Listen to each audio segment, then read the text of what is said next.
Okay, so cellular respiration happens in cells to get energy. It always starts with glycolysis and then occurs in the cytosol. And so you need 2 ATP to get it started, but you make a net of 2 because there's 4 produced. And the ATP is produced from ADP and phosphate.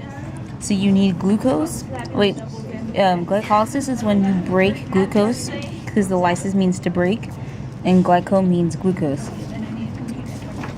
And so after you also get a net of 2 ATP and you get 2 NADH from NAD+.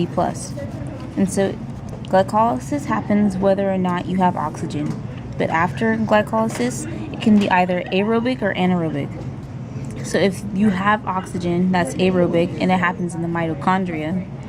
But if it's anaerobic, it's called fermentation. And so there's 2 types. There's alcoholic and lactic acid. So in alcoholic, it happens in yeast cells, and that's when pyruvate is turned into ethanol. So you can convert NADH to NAD+ to continue glycolysis. And lactic acid is when pyruvate's converted to lactate, which is the ionic version of lactic acid. And that happens in muscle cells when there's not enough oxygen, so when you're exercising.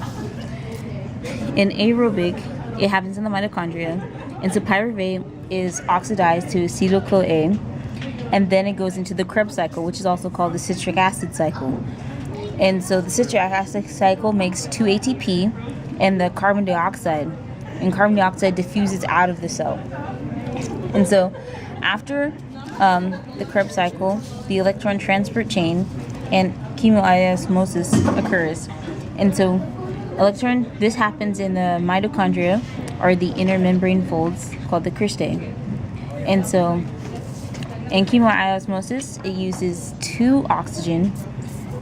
uses oxygen, and then it simply is when energy is stored as a hydrogen ion gradient, and it's transferred across the membrane to drive cellular work, such as like making ATP.